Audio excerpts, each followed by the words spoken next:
नमस्कार. मी सुभाष मिसा, motivational speaker आणि counsellor, medical admission process, JVG academy and career guidance Akluj. विद्यार्थी आणि पालक मित्र हो, आज मी तुम्हाला BMS ॲडमिशनबाबत जे काही पर्यायी मार्ग आहेत आपल्याला ॲडमिशन घेण्यासाठी, याविषयी विस्तृत माहिती या क्लिपमध्ये देणार आहे. हा व्हिडिओ आपण शेवटपर्यंत पहा. आमच्या चॅनलला तुम्ही सबस्क्राईब केलं नसेल तर सबस्क्राईब करा, लाईक करा, बेल आयकॉन दाबा, शेअर करा, की जेणेकरून तुम्हालाही आणि गरजू विद्यार्थी पालकांनाही ॲडमिशनविषयीची माहिती मिळेल. तर तुम्हाला BMS करायचं आहे, चालू वर्षीच करायचं आहे, रिपीट करायचं नाही, तर त्यासाठी काय पर्याय आहेत? साधारणपणे तुम्ही महाराष्ट्रातील असाल आणि महाराष्ट्रामध्ये तुम्हाला BMS करायचं असेल तर ऑनलाईन काउन्सिलिंगद्वारे गव्हर्नमेंट आणि प्रायव्हेट कॉलेजसाठी जो कट ऑफ आहे चालू वर्षीचा, तो साधारणपणे 350च्या आसपास येऊ शकतो. म्हणजेच जर तुम्हाला 350 किंवा 340ला सुद्धा चौथ्या राऊंडपर्यंत तुम्हाला वाट पाहावी लागणार आहे. थोडक्यात 350 मार्क्स असतील तर आणि तरच तुम्ही महाराष्ट्रामध्ये गव्हर्नमेंट किंवा प्रायव्हेट BMSसाठी ॲडमिशन घेऊ शकता आणि तुम्हाला ॲडमिशन मिळू शकतं. जर तुमची मार्क्स कमी असतील, 300 350 असतील किंवा त्याहीपेक्षा कमी असतील, तर तुम्ही महाराष्ट्रावर बिलकुल अवलंबून राहू नका. त्यासाठी तुम्हाला जर महाराष्ट्रच पाहिजे असेल तर तुम्हाला मॅनेजमेंट कोट्यामधून जावं लागेल आणि त्याची फी जी असते ही साधारणपणे 3पट किंवा 5पट अशा स्वरूपाची आकारली जाते आणि ते बजेट साधारणपणे 25+ किंवा त्या आसपास असू शकतं. त्यामुळे तुमचं बजेट असेल, मार्क्स तुम्हाला कमी असतील, साधारणपणे 300-250च्या आसपास जर तुमचे मार्क्स असतील तर तुम्हाला या मॅनेजमेंट कोट्यामधून महाराष्ट्रामध्ये ॲडमिशन मिळू शकतं. परंतु तुम्हाला खूप कमी मार्क्स आहेत, फक्त तुम्ही क्वालिफाय आहे 213 मार्क्स, किंवा फक्त तुम्ही कॅटेगरी क्वालिफाय आहे 177 मार्क्स आहेत, तर तुम्हाला मॅनेजमेंट कोट्यामधून ॲडमिशन मिळू शकतं का? तर मिळू शकतं. परंतु चांगल्या कॉलेजला किंवा या कॉलेजला मला ॲडमिशन मिळेलच हे मात्र गॅरंटी देता येत नाही, कारण तुमची मार्क्स ही एकदम खाली बॉटमला असतात. मॅनेजमेंट कोट्यातसुद्धा ॲडमिशन ऑनलाईन काउन्सिलिंगद्वारेच होतं.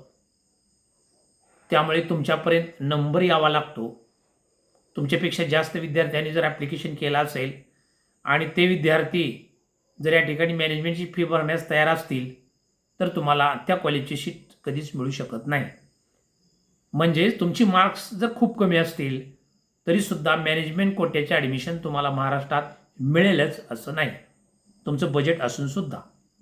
त्यामुळे तुम्ही दुसरा पर्याय स्वीकारला पाहिजे किंवा मग काउन्सिलिंगमध्ये भाग घेऊन तुम्ही रिपीट चालू करायला पाहिजे. तर हे झाले महाराष्ट्राचं. आता 340पेक्षा किंवा 350पेक्षा मार्क्स तुम्हाला कमी आहेत, तुम्हाला महाराष्ट्राच्या मॅनेजमेंट कोट्यामधूनही जायचं नाही आणि रिपीटही करायचं नाही. मग काय पर्याय आहे? तर सेकंड जो पर्याय आहे तो म्हणजे कर्नाटक स्टेट. कर्नाटक स्टेटमध्ये जर तुम्ही रजिस्ट्रेशन केलं असेल किंवा केलं नसेल तरीही अजून एकदा ओपन होऊ शकतं, काळजी करण्याचं काही कारण नाही. तर तुम्हाला कर्नाटक स्टेटमध्ये तुमचे मार्क्स समजा 300च्या आसपास असतील तर तुम्हाला त्यांच्या प्लेन कोट्यामधून साधारणपणे 2.5 लाखाच्या आसपास पर इयर फीमध्ये ॲडमिशन मिळू शकतं. परंतु तुमची मार्क्स 300पेक्षा खाली 250च्या आसपास असतील तर मात्र तुम्हाला त्या फीमध्ये ॲडमिशन मिळू शकणार नाही. पर इयर 4 लाख किंवा पर इयर 6 लाख अशा पद्धतीचे फीचं कॉलेज तुम्हाला मिळू शकतं. याचं जे बजेट आहे ते साधारणपणे 15 लाखापासून 16, 17, 17.5, 18पर्यंत जाऊ शकतं. आणि मग महाराष्ट्रात तुम्ही काउन्सिलिंगद्वारे बसू शकत नाही, गव्हर्नमेंट आणि प्रायव्हेटलाही. मॅनेजमेंटमध्ये तुमची बजेट खूप असल्यामुळे घेऊ शकत नाही, तर तुम्हाला कर्नाटकमध्ये बॉर्डरवर सुद्धा मिरजच्या आसपास असणारी कॉलेज, बेळगावमध्ये असणारी कॉलेज, विजयपूरच्या आसपास असणारी कॉलेज हे तुम्हाला मिळू शकतात. साधारणपणे 15 लाखापासून ते 16, 17, 17.5, 18 लाखापर्यंत ट्युशन फीचं तुमचं बजेट असू शकतं. त्यासाठी तुम्ही प्रयत्न करा. आणि महाराष्ट्रात किंवा कर्नाटकमध्ये तुम्हाला ॲडमिशन पाहिजे असेल तर एक वेळ अवश्य आमच्या JVG अकॅडमीशी भेट द्या, चर्चा करा. तुमचं ॲडमिशन 100% ऑनलाईन प्रोसेसद्वारे करून दिलं जाईल, अगदी ऑथेंटिकपणे. हा झाला दुसरा पर्याय. पण दुसऱ्या पर्यायामध्येही तुम्ही बसू शकत नाही, म्हणजे तुमचं बजेट 15 लाख किंवा 16-17 लाखसुद्धा नाही. मग तुम्ही काय करू शकता? बजेट नसेल तर मग रिपीट करावं लागेल. पण रिपीट ही करायचं नाही, चालू वर्षी तुम्हाला BMS करायचं आहे. मग काय करायचं? तरीसुद्धा आमच्याकडे दुसरा एक पर्याय आहे की महाराष्ट्र आणि कर्नाटक सोडून इतर स्टेटमध्ये तुम्हाला ॲडमिशन मिळू शकतं BMSसाठी. अनेक स्टेट आहेत भारतामध्ये, या स्टेटमध्ये ॲडमिशन तुम्हाला मिळू शकतं आणि त्याचं बजेट साधारणपणे 2 लाख, 2.5 लाख, 1.5 लाखापासून चालू आहे.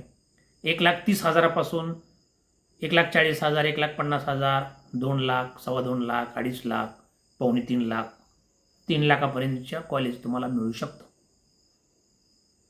याच्यामध्ये आंध्र प्रदेश असेल, तेलंगणा असेल, तामिळनाडू असेल, तुमचं मध्य प्रदेश असेल, त्यानंतर दिल्ली साईड असेल, UP असेल, पंजाब असेल, बिहार असेल, हरियाणा असेल, अशा अनेक राज्य आहेत की या राज्यामध्ये तुमचं अगदी ऑथेंटिक ॲडमिशन आम्ही करून देऊ शकतो. तुम्ही फक्त एक वेळ अवश्य भेटा, तुमचं बजेट आणि तुमची मार्क सांगा, त्या पद्धतीनं तुम्हाला ॲडमिशन करून दिलं जाईल. कमीत कमी 9 लाखापासून तुमचं पॅकेज सुरू होईल. जे ती करणार जे पॅकेज महाराष्ट्रामध्ये 25च्या आसपास जाऊ शकतं, 25 ते 30च्या आसपास, जे पॅकेज कर्नाटकमध्ये 15 ते 20च्या आसपास जाऊ शकतं, तेच पॅकेज तुम्ही 10 लाखापर्यंत सुद्धा आणू शकता. अर्थात पॅकेज कमी आहे म्हणून बोगस आहे किंवा कॉलेज चांगलं नाही, हॉस्पिटल नाही, असं बिलकुलही मनामध्ये प्रश्न उपस्थित करू नका. कारण BMS किंवा MBBSचे जे कॉलेज असतात, या कॉलेजला हॉस्पिटल किंवा टीचिंग असेल किंवा इतर काही गोष्टी असतील, त्या असल्याशिवाय या ठिकाणी परमिशनच मिळू शकत नाही. सेंट्रलची जी धोरणं आहेत ते खूप कडक आहेत. त्यामुळे असली काही भानगडीत पडू नका, विचार आणू नका, ॲडमिशन करून घ्या. खूप कमी मार्क असतील तर माझा सल्ला असेल की रिपीट बिलकुल करू नका. फक्त कॅटेगरी क्वालिफाय असेल तुमचा विद्यार्थी, 177 किंवा त्यापेक्षा जास्त, 178, 80, 180, 200, 250 अशी मार्क असतील आणि तुमच्याकडे कॅटेगरीचं सर्टिफिकेट व्हॅलिडिटी असेल, तरीसुद्धा तुम्हाला आउट ऑफ स्टेटमध्ये कर्नाटक सोडून आणि काही स्टेट सोडून इतर आता मग सांगितलेल्या स्टेटमध्ये तुमचं अगदी ऑथेंटिकपणे ॲडमिशन आम्ही करून देऊ. एक वेळ तुम्ही अवश्य भेटा, वर्ष वाया घालवू नका. खूप कमी मार्क्स आहेत म्हणून रिपीट तर बिलकुल करू नका. तुम्ही समजा कॅटेगरी क्वालिफाय आहेत, 180 मार्क्स आहेत आणि तुम्ही रिपीट करताय, रिपीट करून तुम्हाला 50 मार्क्स मिळाले तरी तुम्हाला पुढील वर्षी प्रायव्हेट कॉलेजेस घ्यायचं आहे, फी भरायचीच आहे. त्यामुळे चिंता बिलकुल करू नका. आणि जे कॅटेगरीतले विद्यार्थी आहेत यांनी आउट ऑफ स्टेटला जरी ॲडमिशन घेतलं तरी तेथील पहिल्या वर्षी तुम्ही जर फी भरली तर आपल्या जिल्हा परिषदमध्ये समाज कल्याणात जर तुम्ही चौकशी केली तर त्या कॅटेगरीची जी काही स्कॉलरशिप असेल शासनाच्या नियमाप्रमाणे तीसुद्धा तुम्हाला मिळू शकते. तीसुद्धा तुम्ही चौकशी करा. किंवा तुम्हाला बँकेकडून, राष्ट्रीयकृत बँकेकडून लोनसुद्धा या ठिकाणी तशा पद्धतीचं मिळू शकतं. त्यामुळे एक स्मार्ट डिसिजन घ्या, बसू नका. BMSच करायचं असेल तर महाराष्ट्रात बी होऊ शकतं, कर्नाटकमध्ये होऊ शकतं आणि इतर अनेक स्टेटमध्ये होऊ शकतं. आता लांब नको, मुलगी आहे, एकटाच मुलगा आहे, अमुकच आहे, तमुकच, असे जे प्रश्न आहेत हे उपस्थित करू नका. कारण जर तुम्हाला शिकायचं असेल, तुम्हाला या कॉम्पिटिशनच्या जगामध्ये राहायचं असेल आणि आपल्या मुलाला, मुलीला स्वतःच्या पायावरती उभा जर करायचं असेल तर लांब आहे किंवा इतर गोष्टी सांगून चालणार नाही. लांब जरी असेल तर आपल्याला फक्त 4.5 वर्षे जायचं आहे आणि जवळ जर असेल तर आपण किती वेळा जाऊ शकतो. रोज तर आपण येऊन जाऊन करू शकत नाही. साधारणपणे वर्षातनं एकदा, दोनदा, 3 वेळेस जाऊ शकतो. लांब असल्यावर विविध ती प्रक्रिया आपल्याला करताच येते आणि अंतर खूप कमी झालेलं आहे आता. कारण अनेक साधने लांब जरी असलं तरी भरपूर अंतर असलं तरी कमी वेळात आपण तिथं पोहोचू शकतो. तशा पद्धतीची साधने सध्या भरपूर आहेत. त्यामुळे चिंता करू नका. एक स्मार्ट डिसिजन घ्या, स्मार्ट निर्णय घ्या आणि आजच आमच्या JVG अकॅडमीला भेट द्या. आमचा जो मोबाईल नंबर आहे तो 9767 71 22 22 आहे. आमचं ऑफिस अकलूज तालुका माळशिरस जिल्हा सोलापूर महाराष्ट्र येथे आहे. 10 वर्षापासून काउन्सिलिंगचं काम अगदी ऑथेंटिक चालू आहे. एक वेळ अवश्य भेट द्या. तुमच्या मनातील सगळ्या शंका दूर केल्या जातील आणि 100% कन्फर्म अगदी ऑनलाईन पद्धतीचं तुमचं ॲडमिशन करून दिलं जाईल. आज बस इतकंच. All the best. धन्यवाद.